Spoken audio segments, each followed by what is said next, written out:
ಹೇ hi ಎಲ್ಲರೂ ಹೆಂಗಿದ್ದೀರಿ? ಎಲ್ಲರೂ ಆರಾಮದಿರಿ ಅಂತ ಅನ್ಕೊತೀನಿ. ಸೊ ಇವತ್ತು ನೀವು ಟೈಟಲ್ ನೋಡಿರಿ, ನೀವು ಎಷ್ಟು ಮೋಟಿವೇಟ್ ವಿಡಿಯೋ ನೋಡ್ರಿ, ಏನೇ ಸಕ್ಸಸ್ಫುಲ್ ಸ್ಟೋರಿ ಕೇಳ್ರಿ, ಕೇವಲ ಒಂದು ದಿನಕ್ಕೆ ನನ್ನ ಮನಸ್ಸಲ್ಲಿ ಇರ್ತೈತಿ. ಇನ್ನೊಂದು ಡೇ ನೋಡಿದ್ರೆ ಅದೇ ಲೇಸಿನೆಸ್ಸು, ಅದೇ ಬೋರಿಂಗ್ಸು, ಭಾಳ ಅಂದ್ರೆ ಭಾಳ ಕೇಳಿ ಕೇಳಿ ಕೇಳಿ ಭಾಳ ಸಾಕಾಗೈತೆ ಅಂಥೇಳಿ ಅಂದ್ಕೊಳ್ಳೋರಿಗೆ ಇವತ್ತು ನಾನು ಓನ್ ಮೈ ಎಕ್ಸ್ಪೀರಿಯನ್ಸನ್ನು ಹೇಳ್ಕೊತೀನಿ. ಅಷ್ಟೊಂದು ಸಾಧನೆ ಮಾಡಲೇ ಇಲ್ದ ಅಂದ್ರೂ ಏನು ಮಾಡಿದೆ ಅನ್ನೋದನ್ನು ಜೆನ್ಯೂನಾಗಿ ನಿಮ್ಮ ಹತ್ರ ಶೇರ್ ಮಾಡ್ತೀನಿ. ಸೊ ಏನಪ್ಪ ಅಂತಂದರೆ ಫಸ್ಟ್ ಇವಾಗ ಒಂದು ಸ್ಟೋರಿಯಿಂದ ಆರಂಭ ಮಾಡ್ತೀನಿ.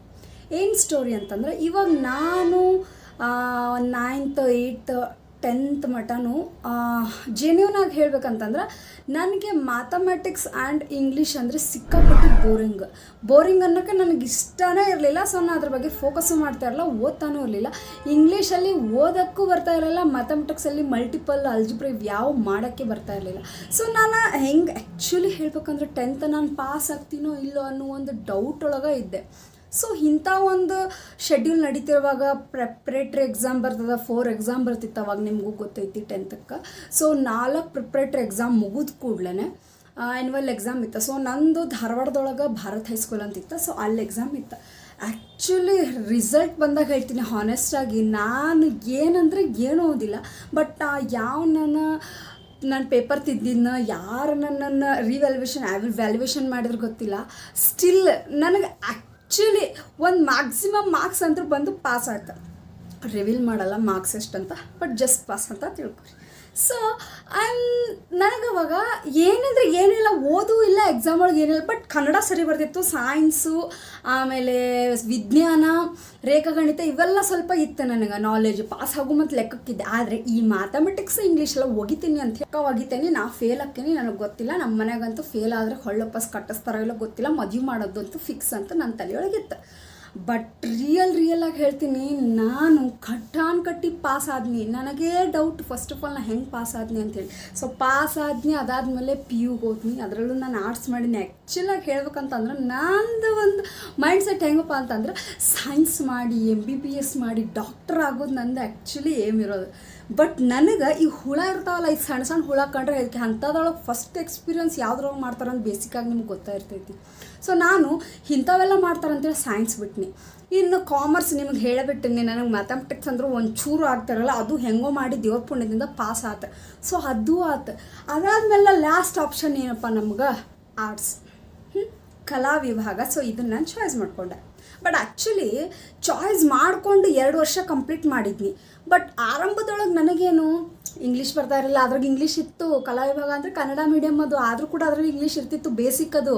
ಸೊ ಅವಾಗೇನಾಯಿತು ಅಂತಂದರೆ, ನಾನು ಫಸ್ಟ್ ಇಯರಿಗೆ ಹೋದಾಗ ನನಗೆ ಏನಂದರೆ ಇಲ್ಲ, ಅವಾಗ 4 ಸಬ್ಜೆಕ್ಟ್ ಆಪ್ಷನ್ ಅಂತೆ. ಆಮೇಲೆ ಲ್ಯಾಂಗ್ವೇಜ್ ಇದಂದ್ರೆ ಏನಂದ್ರೆ ಗೊತ್ತಾಗಿ, ನಾವು ಶಾಲೆಯಲ್ಲೇ ನೆಟ್ಟಗೆ ಕುಂದಿರ್ತಿದ್ದೀರ, ಹೋಗಿ ಲಾಸ್ಟ್ ಪೇಜಿಗೆ ಕುಂದಿರ್ತಿದ್ವಿ, ತಿನ್ನೋಕಂತ ಕುಂದಿರ್ತಿದ್ವಿ, ಒಂದು ಬ್ಯಾಗ್ ತುಂಬ ಪರ್ಕುರಿ ಅಂತ ಇಟ್ಕೊಂಡು ಕ್ಲಾಸ್ಮೇಟ್ ಟೈಮ್ ಪಾಸ್ ಮಾಡಿದ್ವಿ ನಾವು ಫ್ರೆಂಡ್ಸ್ ಜೊತೆ. ಬಟ್ ಎಂಜಾಯ್ಮೆಂಟ್ ಚಲೋ ಆಯ್ತು. ಆಮೇಲೆ PUಸಿಗೆ ಬಂದ್ವಿ. ಸೊ ಇದೇ ರೀತಿ. ಸೊ ಅವಾಗ ಯಾರು ಕೇಳೋರದವ್ರು ಬರ್ತಿದ್ರು, ತಮ್ಮ ಪಾಡಿಗೆ ತಾವು ಪಾಠ ಹೇಳ್ತಿದ್ರು, ಹೊಕ್ಕಿದ್ರು, ಓದಿದ್ರಿ ಗೊತ್ತಿಲ್ಲ, ಏನು ಹೇಳಿಲ್ಲ, ಇದಾದಿಲ್ಲ ಪಿರಾದನೆಯಲ್ಲಿ ಅವ್ರ ಪಾಡಿಗೆ ಅವ್ರು ಬರ್ತಿದ್ರು, ಒದರ್ತಿದ್ರು, ಹೊಕ್ಕಿದ್ರು, ತಿಳಿದೈತಿ ಅಂತೂ ಕೇಳ್ತಿರ್ಲಿಲ್ಲ. ಸೊ ನಮ್ದು ಆ್ಯಕ್ಚುಲಿ UPSC, ನಾವು ಅಲ್ಲಿ ಕಲ್ತಿದ್ದೀವಿ, ಕಾಲೇಜದು ಕಲಾ ವಿಭಾಗದ PUದು. ಸೊ ಅಲ್ಲಿ ಕಲಿಯುವಾಗ ಸೊ ಹಾಗೆ ಬರ್ತಿದ್ರು, ಒದರ್ತಿದ್ರು, ಹೋಗ್ತಿದ್ರು. ಬಟ್ ಹಾನೆಸ್ಟಾಗಿ ಅವಾಗ ಹೈಸ್ಕೂಲನ್ನು ಮಿಸ್ ಮಾಡ್ಕೊಂಡು ನಾವು ಎಷ್ಟು ಚಲೋ ಹೇಳ್ತಿದ್ರು ನಮ್ಮ ಮಾಸ್ತರ್ಗಳು, ಓದಿರಿ ಗೊತ್ತಾಗೈತಿಲ್ಲ ಅಂತೇಳಿ. ಇಲ್ಲಿ ಕೇಳೋರಿಲ್ಲ, ಏನಿಲ್ಲ, ನಮ್ಮ ಪಾಡಿಗೆ ನಾವು ಓದ್ಕೋಬೇಕು. ಸೊ ಹಿಂಗಾತ. One time English madam, English madam ಇದ್ಲೆ ಹೆಣ್ಮಗಳು. ಸೊ ಹೆಣ್ಮಕ್ಳು ಹೇಗಿರ್ತಾರೋದು ನಿಮಗೂ ಗೊತ್ತೈತಿ, ಮುದ್ದಾಮ ಒಂಥರ. ಅದು ಟಾರ್ಗೆಟ್ ಅಂತ ಹೇಳಕ್ಕೆ ಬರೋಂಗಿಲ್ಲ, ಅವ್ರವ್ರದ್ದು ಮಕ್ಕಳು ಒಳ್ಳೆ ಇರಬೇಕು, ಚಲೋ ತೊಗೊಂಡು ಓದಬೇಕು ಅನ್ನೋ ಅವ್ರ ಮೆಂಟಾಲಿಟಿ ಅವಾಗ. ಸೊ ಒನ್ ಟೈಮು ನಾನಂತೂ ಇಂಗ್ಲೀಷ್ ಟೀಚರ್ ಬಂದ ಕೂಡಲೇ ಹಿಂದೆ ಮುಚ್ಕೊಳಕ್ಕೆ, ಹೆಣ್ಮಕ್ಳು ಹಿಂದಿಂದ ಅಯ್ಯೋ ನನ್ನೆಲ್ಲಿ ಕಳಿಸ್ತಾಳೋ, ನನ್ನೆಲ್ಲಿ ಕೇಳ್ತಾಳಕ್ಕೆ ಅಂತೇಳಿ ನಾನು ಹಿಂದೆ ಮುಚ್ಕೊಳ್ಳೋಕ್ಕೆ. ಸೊ ಇಂಥ ಒಂದು ಇದ್ರೊಳಗೆ ನಾನು ಏನು ಅನ್ಕೊಂಡು, ಅಪ್ಪ ಈಕೆ ನಾನು ಕೇಳಬಾರ್ದು, ಕೇಳಿದ್ರೆ ಮತ್ತೆಲ್ಲೇ ನಾನು ಹೊಳ್ಳಪಾಸ್ ಓದ್ಸಾಕಸ್ತಾಳಿಕೆ ಅಂತ ನನಗೆ ಹೆದರಿಕೆ. 30 ದಿನ ನಾನು ಕಣ್ಣಿಗೆ ಬಿದ್ದನಿಕಿಗೆ. ನನ್ನ ಹೆಸರು ಗೊತ್ತಿಲ್ಲ ಆಕಿಗೆ. ಡ್ರೆಸ್ ಕಲರ್ ಹೇಳ್ತಿದ್ರು ಅವಾಗ. ನಾನು ಆ್ಯಕ್ಚುಲಿ ಐ ಥಿಂಕ್ ಪಿಂಕ್ ಡ್ರೆಸ್ಸನ್ನೇ ಹಾಕೊಂಡು ಹೋಗಿದ್ದೆ. So pink dress, you stand up, tell me the answer ಅಂತಂದ್ರು. ನನಗೆ ಆ್ಯಕ್ಚುಲಿ ಓದು ಇಲ್ಲ, ಗಂದಿಲ್ಲ, ಗಾಳಿಲ್ಲ, ಗೊತ್ತಿಲ್ಲ. So I don't know ma'am. ಮತ್ತು ಅದೊಂದು ಇಂಗ್ಲೀಷ್ ವರ್ಡ್ ಬರ್ತಿತ್ತು, hi, hello, thank you, welcome, ಇವೆಲ್ಲ ಸಣ್ಣ ಇಂಗ್ಲೀಷ್ ವರ್ಡ್ ಬರ್ತಿತ್ತು. So I don't know ma'am ಅಂತೇಳಿ ನಾವು ಇಂಗ್ಲೀಷ್ ಅವ್ರು ಹೇಳಿದ್ವಿ. ಅದಾದಮೇಲೆ ಆಯ್ತು, ಒಂದು ಪಾಠ ಓದಂತಂದು. ಏನು ಒಂದು starting I how you day what you ಮುಗೈತಿ ಇಷ್ಟೆಲ್ಲ ನಮ್ದು ಇಂಗ್ಲೀಷ್ ವರ್ಡ್. ಅವಾಗ ಏನಂದ್ರೆ ಏನೂ ಇಲ್ಲ. ಸೊ ಅವಾಗ ಎದಿ ಶಿಳಿದ್ರೆ 4 ಅಕ್ಷರ ಇಲ್ಲ, ನನಗೆ ಇಂಗ್ಲೀಷ್ ಓದಕ್ಕೆ ಬರಲ್ಲ, ಹೆಂಗೆ ಬಂದು ನೀನು ಪಾಸ್, ಯಾರು ಪಾಸ್ ಮಾಡಿದ್ರೆ ನಿನಗೆ ಅಂತೇಳಿ ಹೆಂಗೆ ಬೇಕಾದಂಗೆ ಬೈದು, ಅದು ಹುಡುಗರ ಮುಂದೆ ಬೈದ, ನನಗಂತೂ ಕೆಟ್ಟ ಸುಮಾರು ಆತವಾಗ. ಸೊ ಅಂಥ ಒಂದು ಸಿಚುವೇಶನಾಗ ನಾನು ಆಯ್ತು ಸ್ವಲ್ಪ ಬೇಜಾರು, ಮತ್ತು ಆಬ್ವಿಯಸ್ಲಿ ಗಂಡ್ಮಕ್ಳು ಮುಂದೆ ಬೈದ್ರೆ ಹೆಣ್ಮಕ್ಳು ಮರ್ಯಾದೆ ಏನು ಉಳಿತೈತಿ. ಸೊ ಬೇಜಾರಾಯ್ತು, ಸುಮ್ಮನೆ ಕುಂತು ಕೆಲವೊಂದು ಹುಡುಗರು ಬಳೆಯವಳು ನಕ್ಕು, ಬಟ್ ಇರಲಿ ಅಂತೇಳಿ ಸುಮ್ಮನೆ ಆದ್ನಿ. ಅದಾದಮೇಲೆ ಮನೆಗೆ ಬಂದು ಸ್ವಲ್ಪ ಹೊತ್ತು ಹಿಂಗೆ ಮಮ್ಮಿ ಹತ್ರ ಡಿಸ್ಕಷನ್ ಮಾಡಿದ್ನಿ. ಸೊ ಹಿಂಗೆಲ್ಲ ಆಯಿತು. ಅದಾದಮೇಲೆ ಸುಮ್ಮನೆ ನಾನಾಯ್ತು ನನ್ನ ಪಾಡಾಯ್ತು ಅಂತ ಎಕ್ಸಾಮ್ ಅಂತ PU ಎಕ್ಸಾಮ್ ಇರ್ತಿತ್ತು. ಸೊ ಅವಾಗ ನಾನು ಸ್ವಲ್ಪ ನೋಡೋಣ ತಡಿ ನಾನೇನು ಮಾಡಿದ್ನಿ ಇಂಗ್ಲೀಷ್ ಒಳಗೆ ಕನ್ನಡ ಸಮ್ಮರಿ ಓದಿದ್ನಿ. ಕನ್ನಡ ಸಮ್ಮರಿ ನಂಗೆ ಈಗ ಸ್ವಲ್ಪ ಬೇಸಿಕ್ ಅಂತೂ ಬರ್ತಿತ್ತು. ಇವು ಅಂದ್ರೆ ನೀನು, ಆಯ್ ಅಂದ್ರೆ ನಾನು, ಹೂ ಅಂದ್ರೆ ಯಾರ, ಸೊ ಇದಂತೂ ಗೊತ್ತಿರ್ತಿತ್ತು ಬೇಸಿಕ್ ವರ್ಡ್. ಸೊ ನಾನು ಹಿಂಗೆಲ್ಲ ಕನ್ನಡ ಓದಿ ಅದನ್ನು ನಾನು ಇಂಗ್ಲೀಷ್ ಟ್ರಾನ್ಸ್ಲೇಟ್ ಮಾಡೋದು ಕಲಿತೆ. ಸೊ ನಾನು ಇವಾಗ ನನಗೆ ಇಂಗ್ಲೀಷ್ ಮಾತಾಡೋದು ತಿಳ್ತೈತಿ. ನಾನು ಅಷ್ಟು ಕ್ಲಿಯರ್ ಕಟ್ಟಾಗಿ ಎಲ್ಲ ವರ್ಡ್ಸನ್ನು ಇದನ್ನು ಮಾಡಿ ಹೇಳ್ತೀನಿ ಅಂತ ಹೇಳಲ್ಲ, ಬಟ್ ಇಂಗ್ಲೀಷನ್ನು ಮ್ಯಾನೇಜ್ ಮಾಡುವಷ್ಟನ್ನು ಕ್ಯಾಪಬಿಲಿಟಿ ಬಂತು. ಒಂದು ಅವ್ರು ಅವಮಾನ ಮಾಡಿದ್ರು ಹೌದು, ಮತ್ತು ಇನ್ನೊಂದು ಏನಪ್ಪ ಅಂತಂದ್ರೆ ನನ್ನ ಮನಸ್ಸಲ್ಲಿ ಅನ್ನಿಸ್ತು, ಹೌದು ಎಲ್ಲರೂ ಹೇಳ್ತಾರೆ. ಇವಾಗ ನೋಡ್ರಿ, ನಾವು ಯಾರು ಇಂಗ್ಲೀಷ್ ಮಾತಾಡತ್ತಾರಂದ್ರೆ ಅವ್ರ ಮುಂದೆ ನಾವು ಸ್ವಲ್ಪ ನೋಡಿದ್ರೆ ಗೊತ್ತಾಗ್ಬಿಡ್ತೈತಿ ಈಗ ಬರೋಂಗಿಲ್ಲ. ಸೊ ಆ ರೀತಿ ನಾವು ರೆಕಗ್ನೈಸ್ ಆಗಬಾರ್ದಂತ ಎಲ್ಲೋ ಆ ಒಂದು ಏಜ್ ಒಳಗೆ, ನನಗೆ ಅವಾಗ ಭಾಳ ಅಂತಂದ್ರೆ ಒಂದು 17 ಏಜ್ ಇರ್ಬೋದು, 17-18 ಏಜ್. ಸೊ ಅವಾಗ ನನಗೆ ಅನ್ನಿಸ್ತು, ಸೊ ನನಗೆ ಇಂಗ್ಲೀಷ್ ಬರಲ್ಲ, ಹೌದು ನನಗೆ ಇಂಗ್ಲೀಷ್ ಓದಕ್ಕೆ ಬರೋಂಗಿಲ್ಲ, ಬಟ್ ನಾನಂತೂ ಕನ್ನಡದೊಳಗೆ ಓದಿ ಇಂಗ್ಲೀಷ್ನ ಟ್ರಾನ್ಸ್ಲೇಟ್ ಮಾಡುವಂಥ ಅಷ್ಟು ದೊಡ್ಡ ಸಾಧನೆ ಮಾಡಕ್ಕೆ ಹೋಗಿದ್ದೆ ನಾನು. ಸೊ ಆ್ಯಕ್ಚುಲಿ ಅದು ವರ್ಕ್ ಆಯ್ತು ನನಗದು. ಇಂಗ್ಲೀಷನ್ನ ಕಲಿಯೋದು ಭಾಳ ಟಫ್. ಯಾವುದು ಇಂಗ್ಲೀಷನ್ನ ಓದಿದರೆ, ಅದೇ ನಾವು ಕನ್ನಡ ಸಮ್ಮರಿ ಓದಿದರೆ ಇಂಗ್ಲೀಷನ್ನ ಟ್ರಾನ್ಸ್ಫರ್ ಮಾಡೋಕ್ಕೆ ದೊಡ್ಡ ಕಷ್ಟ ಅನ್ಸಲ್ಲ. ಇವಾಗ ನೋಡಿ, ನಾನು ಸಿಂಪಲಾಗಿ ಏನು ಮಾಡ್ತಿದ್ದೆ ಅಂತಂದ್ರೆ ರೆಕಗ್ನೈಸ್ ಮಾಡ್ತಿದ್ದೆ. ಇವಾಗ ಇಂಗ್ಲೀಷ್ ವರ್ಡ್ ಯಾವುದೋ ಟಫ್ ಐತಪ್ಪ, ಅಥವಾ ಕನ್ನಡ ಒಳಗೆ ಏನೋ, ಇವಾಗ ನೋಡಿ ಯಾವುದೋ ಒಂದು ಹೊಸದು ಅಂಥೇಳಿ ಕನ್ನಡದಾಗ ಬಂದರೆ ಇಂಗ್ಲೀಷ್ ಒಳಗೆ ಏನಪ್ಪ ಹೇಳ್ತಾರೆ ಅಂತ ಅದನ್ನು ನಾನು ನೋಡ್ತಿದ್ದೆ. ಕೆಲವೊಂದು ಯೂನಿಕ್ ಅಂತ ಹೇಳ್ತಾರೆ. ಸೊ ಯೂನಿಕ್ ಅಂದ್ರೇನು ಹೊಸದು. ಸೊ ಈ ರೀತಿ ನಾನು ಸಣ್ಣ ನೋಡ್ಕೊತ ಹೋಗಿ ಇವಾಗ ನಾನು ಆಬ್ವಿಯಸ್ಲಿ ಇಂಗ್ಲೀಷ್ನಾಗ ಇನ್ನೊಬ್ಬರ ಜೊತೆ ಕನ್ವರ್ಸೇಷನ್ ಮಾಡೋ ಲೆವೆಲಿಗೆ ನಾನು ಬಂದೀನಿ. ಸೊ ಇದು ನನ್ನ ಅಷ್ಟು ದೊಡ್ಡ ಅಚೀವ್ಮೆಂಟ್ ಇಲ್ಲ ಅಂದರೂ ಒಂದು ಸ್ವಲ್ಪ ಅಚೀವ್ಮೆಂಟ್ ಅಂತ ನನ್ನ ಪ್ರಕಾರ. ಇದು ನನಗೆ ಪ್ರೌಡ್ ಫೀಲ್ ಅಂತ ಹೇಳ್ಬೋದು. ಯಾಕಂದರೆ ಇದು ನಾನು ಕ್ಲಾಸಿಗೆ ಹೋಗಿಲ್ಲ, ಸ್ಪೋಕನ್ ಇಂಗ್ಲೀಷ್ ಕ್ಲಾಸಿಗೆ ಹೋಗಿಲ್ಲ, ಏನಿಲ್ಲ, ನಾನೇ ಸ್ವಂತ ಕಲ್ತಿದ್ದು. ಸೊ ಇದು ನನಗೆ ಅವಮಾನ ಆದಾಗ ಅರಿವಿಗೆ ಬಂದಿದ್ದು, 4 ಮಂದಿ ಮುಂದೆ ನಮ್ಮನ್ನು ಹೆಂಗೆ ನೋಡ್ತಾರೆ ಅಂಥೇಳಿ ಅರಿವಿಗೆ ಬಂದಾಗ ನಾನು ಓದಕ್ಕೆ ಕಲಿತೆ. ಸೊ ಅದೇ ರೀತಿ ಈ ಸಕ್ಸಸ್ ಅನ್ನೋದು ನೀವು ಎಷ್ಟು ವಿಡಿಯೋ ನೋಡ್ತೀರಿ, ಏನೇ ಮಾಡ್ತೀರಿ, ಆ ಕ್ಷಣಕ್ಕೆ ಮಾತ್ರ ಸೀಮಿತ ಆಗಿರ್ತೈತಿ. ನಿಮ್ಮ ಮನಸ್ಸಿಗೆ ಯಾವಾಗ ಹೊಡೆತ ಬೀಳ್ತೈತಲ್ಲ, ಮನಸ್ಸಿಗೆ ಹೊಡೆತ ಬಂದು ಆ ಒಂದು ಮಾತು ನಮ್ಮ ತಲೆಗೆ ಯಾವಾಗ ಮುಟ್ತೈತಲ್ಲ, ಅವಾಗ ಮಾತ್ರ ನಾವು ಓದಕ್ಕೆ ಸಾಧ್ಯ, ಬರೆಯೋಕ್ಕೆ ಸಾಧ್ಯ, ಸಕ್ಸಸ್ ಅನ್ನೋ ಗುರಿ ಮುಟ್ಟಕ್ಕೆ ಸಾಧ್ಯ. ನಾನೇನು ಸಕ್ಸಸ್ ಆಗಿಲ್ಲ, ಬಟ್ ಸಕ್ಸಸ್ ಆಗೋಕ್ಕೆ ಟ್ರೈ ಮಾಡತ್ತೀನಿ.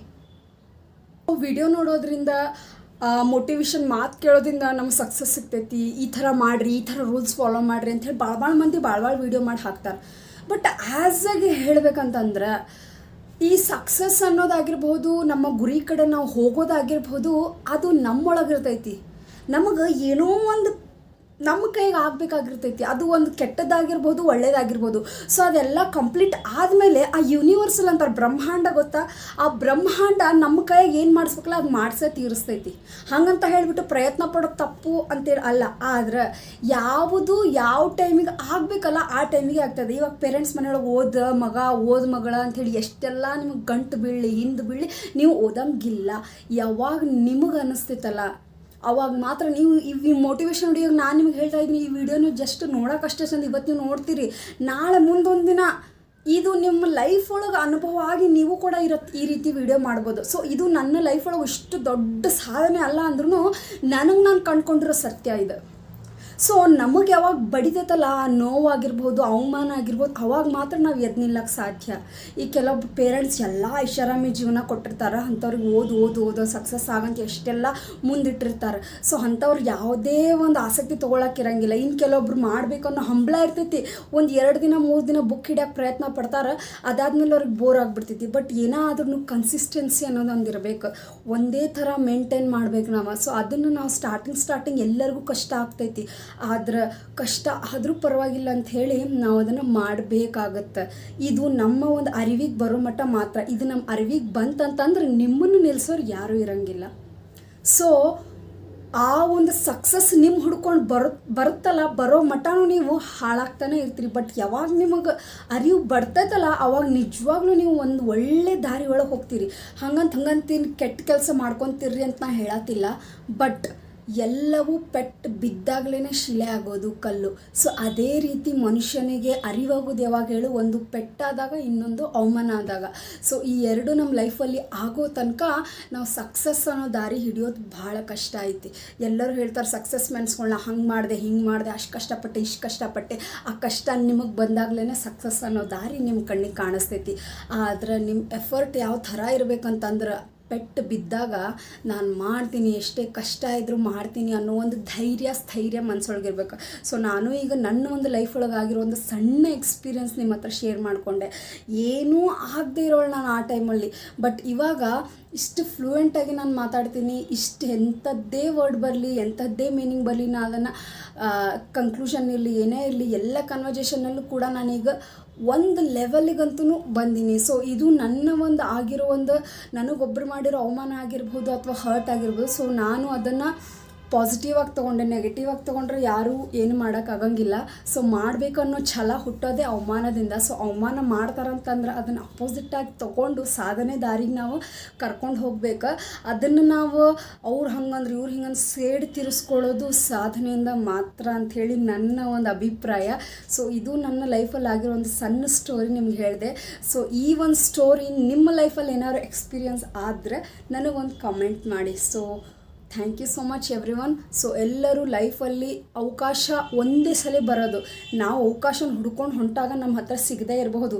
ಬಟ್ ಅವಕಾಶ ನಮ್ಮನ್ನು ಹುಡ್ಕೊಂಡು ಬಂದಾಗ ನಾವು ಯಾವತ್ತೂ ಬಿಟ್ಕೊಡೋಕೆ ಹೋಗಬೇಡ್ರಿ. ಯಾವತ್ತೂ ಬೇಗ ಅದನ್ನು ಹಿಡ್ಕೊಂಡು ಲೈಫ್ ಒಳಗೆ ಸಕ್ಸಸ್ ಆಗ್ರಿ. So thank you so much everyone. Love you.